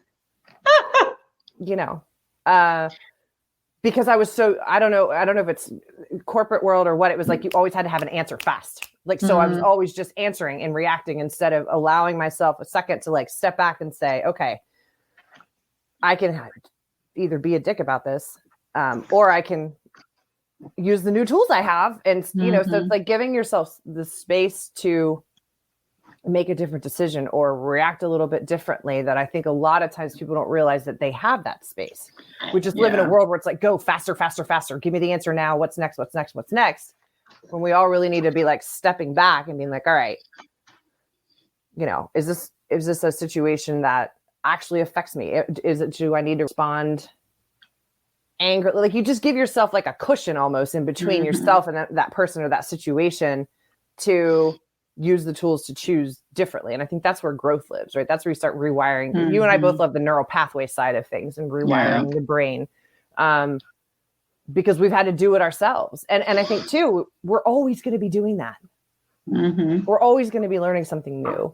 We're always going to be, because I think that's so much of the disconnect with this journey for a lot of people. And I love what you do, because no filter, real as shit, call it like it is. But you're also showing the growth side of so many of the things that we're learning. Like, you're the embodiment of, yes, I'm a healer. Yes, I do these things, but I'm also growing too still. Right. Yeah. And I think when we get to the point, like, I know with my clients, I try to explain, I'm still learning shit. I'm not asking you to try anything that I haven't tried myself. Yeah. And I'm still learning new things. I mean, might take a runes course. I still want to do emotion code. That's a whole nother modality. Yeah. My friend, Miss Glenda Dawson, she's on the metaphysical committee. She does a runes class. I'll send you the info. Yeah. Yes. I honestly, like, that's one thing about the spiritual journey that I love so much, is that I love learning. I do, like, and same, I hated school. Like, I did well in school, but I hated it. But this kind of shit, I mean, like, I want to read every book. I want to do every course. It's like, I want to know all the information. Like, that's my only regret to like how short this lifetime is that, right, I probably am not going to be able to, like, because you have to like dive pretty deep into stuff to learn it. Right. But that's why I love astrology, is that, like, there's people who've been doing it for 20 years and they're still learning. Like, you're always learning new things. You're always, having those. And I love what you were talking about too, with the, like, the having space. So one of the biggest things that gave that to me was yoga. I think yoga was probably really the start of my spiritual journey. I just didn't know it. So that was really when I started to notice that I like had that space in between, because I used to be, I can be a little bit of a hothead. No way. Yeah. Me too. Who knew? I remember, like, the first time that I set a boundary, it was with my ex-husband, like, after we had divorced. And I just, like, I guess I created space, but in the moment I was like, all right, thank you. And have a nice day. And I went to close the door, and then the look on his face was priceless, because the old me, like, I would have argued with him, right? I would have like gotten engaged in the whole power struggle that was happening. And I was like, okay, have a nice one. Close the door. And, like, his face was like, what's happening right now? And then I closed the door and I'm like, yes. Like Cameron Diaz and P.S. I Love You, which she finally kicks the boyfriend out of the house. Yeah. Yeah. Yeah. I mean, it's cool to like shifts. Yeah. It's cool to see yourself like grow and, you know, because I think we can get so stuck in the moment where we're like, oh my God, nothing's changing. Like I'm, you know, I still have the same Yeah. patterns coming up, like blah, blah, blah. Right. That when you start to see like, okay, I am different, right? I reacted differently than I would have. I allowed myself to have the space. So like, where do you find like in your life still now that it's hard for you to have space sometimes? Oh man. For me, it's the being okay with resting, being Mm, lazy. And I know I thought initially I was only going to really need a month or two off from the job just to kind of reset. But I really think I've needed this whole year. It's almost been a mm-hmm. year, if you can believe that, um, to reset. But in that process, I have really struggled with being okay with not working myself to death. Um, Mm-hmm. really being able to just enjoy my day. Like I can do it on a weekend, no problem, because it's a Saturday or a Sunday. But I've battled allowing myself the space to be okay with decompressing and resting because I always put a lot of value on myself. Most of my self-worth was tied up in my job, which Mm-hmm. stupid, crazy, unhealthy. I obviously can see it now, but trying to go from that kind of chaotic stress to just doing whatever I want, whenever I want, which sounds great in theory, and it is, but it doesn't come without its adjustments as well, you know? Dude, I totally. I mean, we're very similar in that respect. Like, I Yep. think that was it's almost like spirit kind of prepared me for it because I used to, when I worked at the school district, I was at a desk job and it was like Mm-hmm. very confining. Like, they were very anal retentive about hours. And then I left that job and I went to work for a software company where I got to work from home and it was, Yeah. yeah, like it was very flexible. So I think it's almost like I had that tapering off because if I had gone straight from a office environment to like doing my own schedule, it would have been really hard for me. So like the fact that you were able to like, I mean, you did it more gracefully probably than you're giving yourself credit for, but Um, I think that's true. But again, that's that, kind of compartmentalizing, like, okay, we know that this is an issue, mm-hmm. but we're just going to leave that there for a minute till we're sort of ready, because I think I'm still in the throes of traveling and not really Mm-hmm. having like an office job and not, Mm-hmm. but also recognizing the shifts in my, like you were saying, there's a lot of times I think we don't give ourselves enough credit for any of the things that Yeah. we're doing because we still have that mindset of, I'm not doing enough. I didn't do it fast Mm-hmm. enough. I didn't learn it well enough. Oh God, I might screw up. I might make a mistake. You and I are both former perfectionists. Yeah. Um, and there's certain things, and that lovely, good old, what we call it, sacred mirror certainly likes to come around and test us on those things every now and then. Mm-hmm. But I think you hit the nail on the head. I mean, you just kind of one day you stop reacting the way that you used to. And I like to tell people, you have little small shifts, little things to start. You're not going to try Yeah. and bite your spiritual journey off in the first, month. It's not going to be complete. Like, this is a whole lifelong thing, people. It's not just Yeah. something you learn overnight.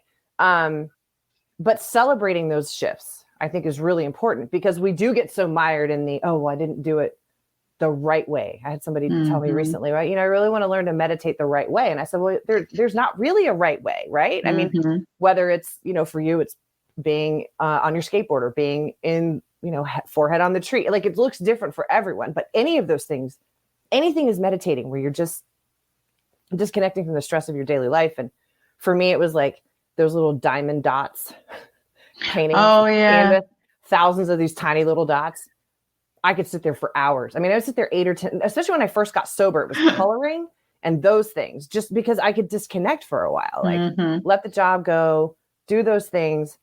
I could do it short term, but I struggle with it Mm-hmm. long term, even a little bit Yeah. still, you know? You know, one of the other, like, this is so weird to me that this was actually like meditative for me was, like I have my old PlayStation, the portable, the PSP, Mm-hmm.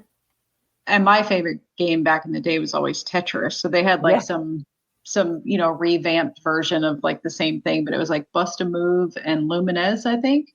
But Mm-hmm. it's these puzzle games. And I would sit there and I would just, I mean, it was probably a little addictive for a little while, but I think that was actually a way for my brain to shut off. It was giving me Yeah. something to focus on. And I would have like these insights about stuff. It's weird, like the things that can actually give our brain a break. relief. Yeah. Yeah.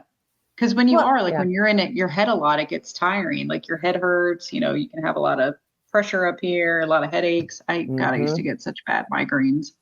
Yeah. Yeah. Yeah. I used to get them as well. And I think you're Um, right. It's that anything that creates space in your brain to not think about your and it's not like you have to forget about everything. You just have to, it just, like painting furniture for me is one. I hate painting mm-hmm, houses and walls, but painting furniture, same kind of thing. Zone out with a sander, throw some headphones in, mm-hmm, do some painting, not necessarily really thinking about a lot. But then you're also mm-hmm. getting intuitive hits too. Yeah. Like you said, I mean, you're kind of clearing that space out and you're coming up with new thoughts, not the bullshit from the job yesterday that's driving you crazy or whatever it is. It allows space for new things to happen, I think, Yeah. no matter what that looks like. How much, I mean, you seem like you have, I know kind of this just popped in. Like, is technology a challenge for you? Like, do you find yourself addicted to technology at all? Because I think that's a huge problem with our Yeah. society. And like, yeah. Yeah. Yep. I think for me it's still that assistance mindset, and I've got my hands in so many different like little things. It's not even so much Uh, the social media. Like I do a lot of sharing and stuff for, things I'm involved in, but I try not to. I can even get addicted to like those little match 3 games, kind of like you're saying with Tetris, where it's okay. patterns and things like that. Or like constantly checking my email. But that's still one of those things I'm working on. Like Mm, I don't work for specifically anyone. I work for myself now. hmm. Um, but it's still that old pattern of needing to be connected. Like you always turn yours off, which you do how many days a week? Sundays? Is it what is it? Saturday night to Sunday when you just I shut that mean, shit off? let's be clear. I'm trying. The challenge with that is, yeah, it's challenging. I'm pretty good though. I shut my phone. I don't have the ringer on at all. I don't have my notifications on a lot of stuff. Mm-hmm. And I turn it on airplane mode from like usually about 8, 9 o'clock in the evening until the next morning at like 8 or 9. I love Um, that. yeah, the challenge was Sunday. Like I want Sunday to be my no tech day. The challenge sometimes is that I listen to music on my laptop, right? Mm-hmm. And then with the phone, like I kind of can't make plans with anybody on a Sunday because then, like this past Sunday, I didn't want to have it on, but then I had plans with somebody. So I was like Right. coordinating with them. Um, but even if I do it for an hour or two, I'm like, all right, that's a win. You know, at least I'm not, Yeah. yeah. And I try to like, I'll try to leave it sometimes if I go out. It's just, I use it a lot for music. Mm-hmm. Yeah. So I'm still trying to break myself of that binky. But at least but at least you're trying. I mean, it's Yeah. I think again, small shifts make turn into big Hmm. shifts later on down the line. I mean, and Yeah. even like I think too for like I've had to shut the news off completely. Yeah. I I don't can't watch the know. news. Yeah. I when war first broke out in Ukraine, we would catch up enough just to be like in the know, aware of what was going on. But I'm one of those people. I just can't Mhm. energetically balance both. So I still have been trying to find the balance of what's going on in the world and unfortunately social media and all that so much of this Mhm. and like my job as a healer and sometimes it's really hard to rectify them together. You can't, so I tend to swing from one extreme to the other. It's like no news Mhm.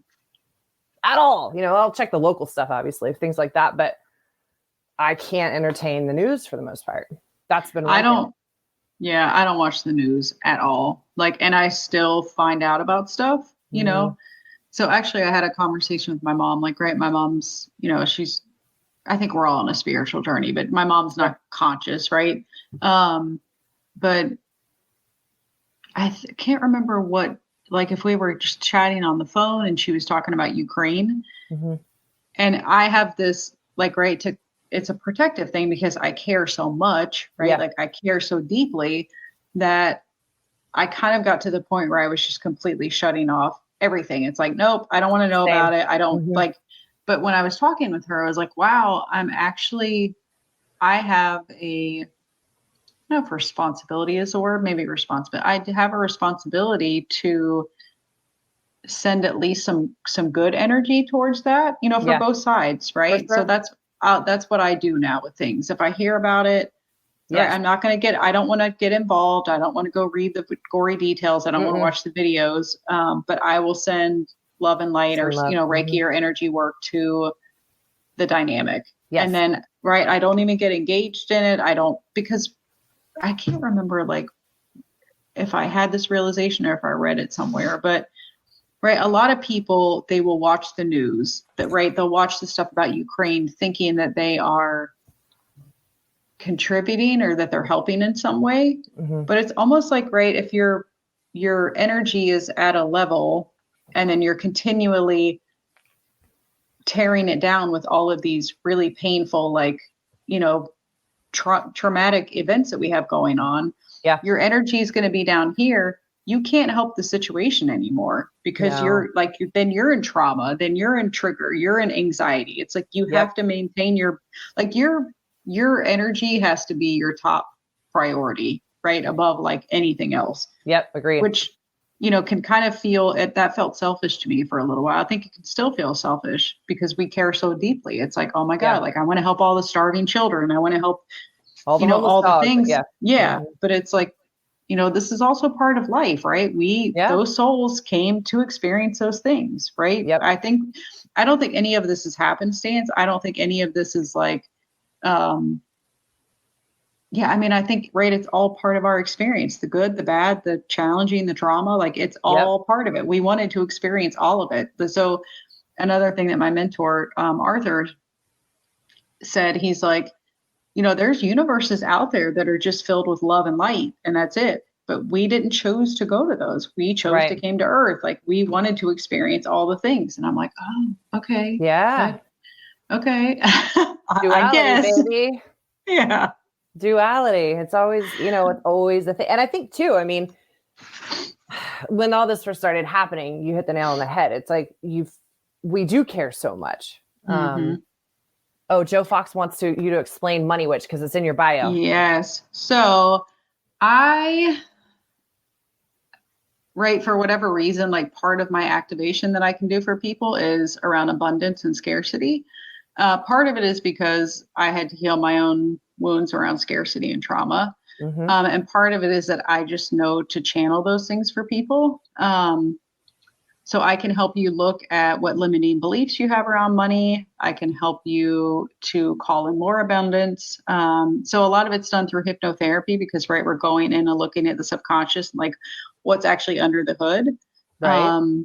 Like 90% of, right, it's more than 90%, like 90 to 95% of your experience is being driven by your subconscious, Mm-hmm. which there's all kinds of shit in your subconscious, right? Like your parents wounding around money, your parents, patterns around money and how they felt about money, society's views about money. So yeah, that is actually another thing that I really love to do. I love to do a lot of things. And given my background, my background in finance, like I get really, it's always been something that I've gotten really excited about. I mean, Aaron, like being from St. Augustine or, living in St. Augustine for a while.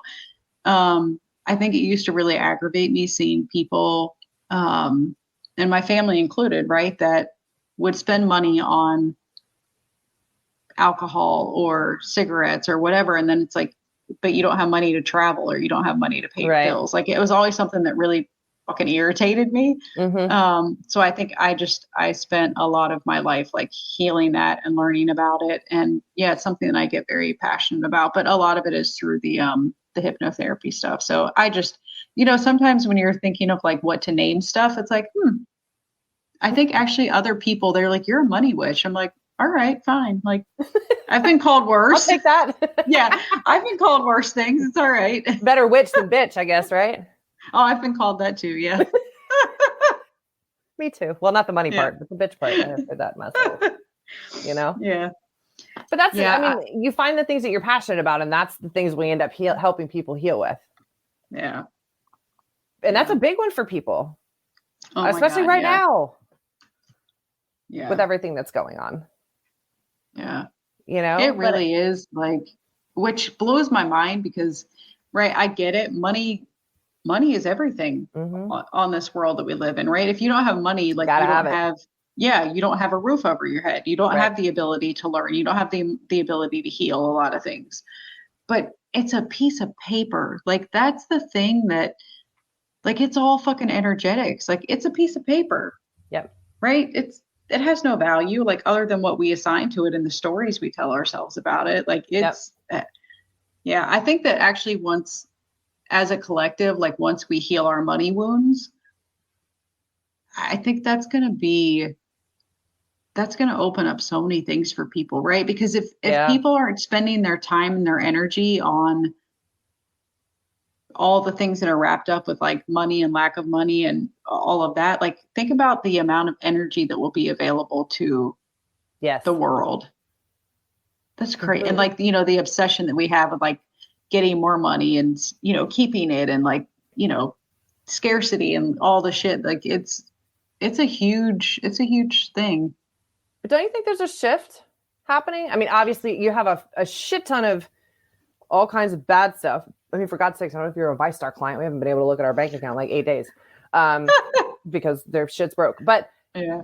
I feel like there are people who are doing the work in that space, like you are with the abundance and where those issues lie with money. But I feel like there is a shift happening because Yeah.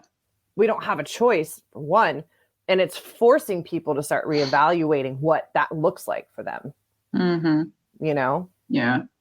Well, and I think, right, money, it's more about what it provides for you, right? Mm-hmm. Like the security, the safety, the freedom. Like for me, money means freedom, right? I just want to be able to like travel and, and like never be in a job where I feel like I have to do the job anymore, right? Correct. Like, so for me, money is like a lot, it's very closely correlated with those two things. Sure. But right, the reason that I can help other people with money wounds is that I've had to heal so many of my own. Like I had this, so it's probably 2 years ago.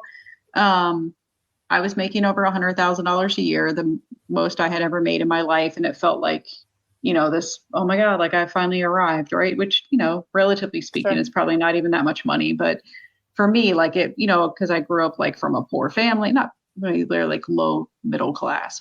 But I had this huge aha moment. I was like, oh my God, I'm making 100 grand a year and I'm still living out of scarcity. Mm-hmm. Like I'm still afraid. Oh my God, I need more. Like I don't make enough money. And I'm like, all of a sudden it hit me one day and I was like, wow, that's a family pattern, right? That's a family wound that I get to heal. Mm-hmm. So yeah, I'm kind of flying by the seat of my pants. Like, aren't we all? Yeah. I mean, I'd like to think at least I mean, I was talking to Andrew about this recently. I'm like, had I not started this work pre-COVID, I don't know that I would have, well, I mean, I hope I wouldn't have gotten sick, but up here, I don't think I would have been able to handle, I don't know that I would have stayed sober because I didn't have any of these techniques or tools and great people around me that I've, I mean, obviously family and my husband, but in my like work, in my friend circle and those kinds of things, like if I hadn't surrounded myself with spiritually minded people to help me get through the first chaotic year of that journey, which holy shit, I don't know that I would have survived COVID. So I feel like it's an honor to be able to give back what's been given to me. So I feel like, because like for you, for a lot of it was scarcity and lack, and and your other specialties with what you focus on. And for me, it's chronic pain. I was in an extremely abusive first marriage. Some things like that. So, it's funny how we end up aligning with the things that caused us the most pain. Yeah. Because we really can speak from experience. Like when you're working with someone, you can say, I feel that. That resonates. I get that. I've done that. I've been there, It's just funny that the things that hurt us the most are the things that we now find we help people with the best, I guess. If that makes sense. It makes total sense. And it's funny because somebody shared this recently. I think it was either on Instagram or a friend of mine, but they were saying that, like, right. So 10, 15 years ago, and I think this was big in the spiritual community and also in the religious community, is that it was almost this like, I'm holier than thou. Mm-hmm. I'm a healer. I'm a spiritual teacher. I'm a priest, whatever it is. And like, I have all of my shit together. I don't make any mistakes. Like, I'm perfect. And you need to like be exactly like me, right? You're a sinner. You're this, whatever it is. You're a fuck up. Like, you need to get your shit together. But the new wave of like healers and the new wave of us, you know, that like to teach is that that's part of how we teach and part of how we learn too, is like sharing our experience. Like, I don't believe anybody unless they like, how do you quantify someone's method or whatever if they're preaching holier than thou kind of thing? But also, like, I've worked with healers in the past that I could tell they weren't doing their work. Yeah. And after a while, I'm like, I don't want to be like in your vibration. Like, it doesn't feel aligned to me, because you're telling me to do X, Y, and Z. Oh, thank you, Rebecca. Like, you're telling me to do X, Y, and Z, but I know that you're not fucking doing those things, because again, spirit does have jokes, right? When I'm channeling for people, this is my favorite, when like I'm channeling for people, I'm hearing their guides come through, and then my angels will like, oh yeah, hey bitch, that's for you too. And I'm like, okay, thanks. Let me jot that one down. Like, some other stuff got jokes. It's true. I mean, stuff like that comes up with clients all the time, where you're like, fuck, I'm still working on not myself. But I think that's the thing. And you hit the nail on the head. The new way of I think, or new wave of healers, whatever you want to say, we're messy. On whatever level messy looks like. We're still learning, we're still growing, but at least we're being straight up and honest and real. And you can see us in all of our fucked upness sometimes. But I think that makes us more relatable, right? Because coming from experience, I mean, can you believe it's already 10:48? I know. Holy crap, I just looked at that. But I think in the spirit of the collective, we're presenting at least a more realistic version of what that looks like for people. I mean, being like Rebecca just said, being open and honest about your journey. That's important. Yeah. Like you said, how can you get anyone to trust you and your experiences and what you have to offer if you're not being open and honest about your own journey? Yeah. You know, it's funny because like one of the things that, one of the hardest parts of my journey was I was in like a twin flame dynamic. Yeah. And that was like when I first met you, I was real heavy in that. That one brought up a lot of shame for me because it triggered like a lot of my codependency from childhood and, you know, all the things. So, that's part of my journey that I can probably be a little bit more vulnerable on, but it's those that we love you too, thanks, you know, that we suffer like the most shame from, that it can be hard to share that with the world. Cause it's like, oh my God, what are people going to think about me? But I mean, I think that's part of what we get to do, is like part of how we heal. Yeah. I think we have 5 minutes. Bill, did you want to come back on and hang out with us for a few minutes? And if you have questions or anything like that, hopefully he'll jump in with us before we kind of head out. He's trying to anyway. Yeah. I'm having problems with my camera.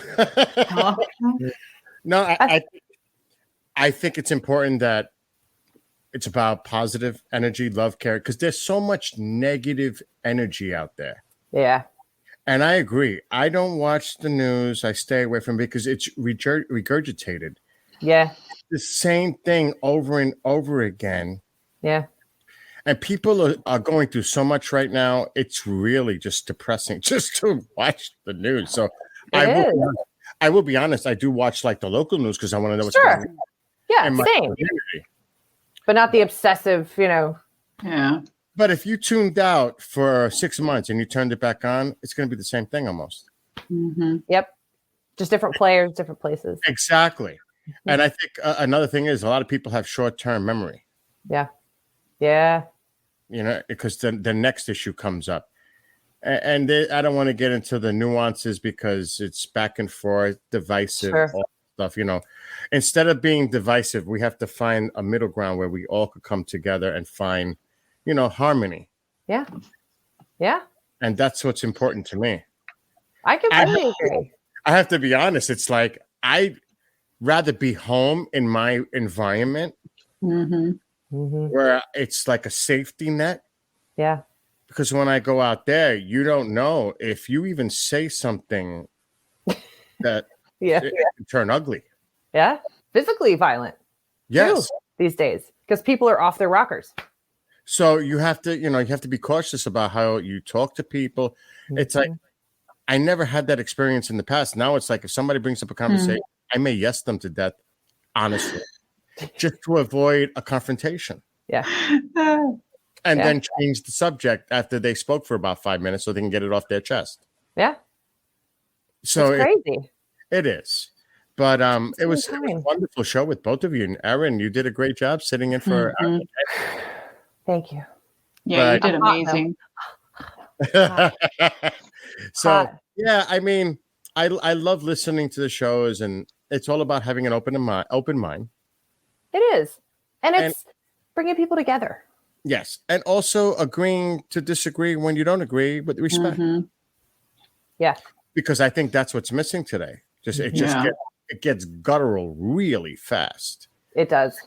That's what makes it so scary. And that's why we like being in this space, because it's, everybody for the most part is trying to find the good. They come here to kind of decompress and learn something new. And so to be able to be in a space like this and share that community with like-minded people and be able to learn something new every week, I love this space. I'd rather be in a positive environment than a negative one. Oh, totally agree. 100% agree. I think the main emphasis and message usually week in and week out of this is a positive one. I completely agree. And tonight was no different. Yeah. And you're doing amazing work, Robin. Thank you. Hopefully one day I can get a reading. Yes. They're awesome. I love that.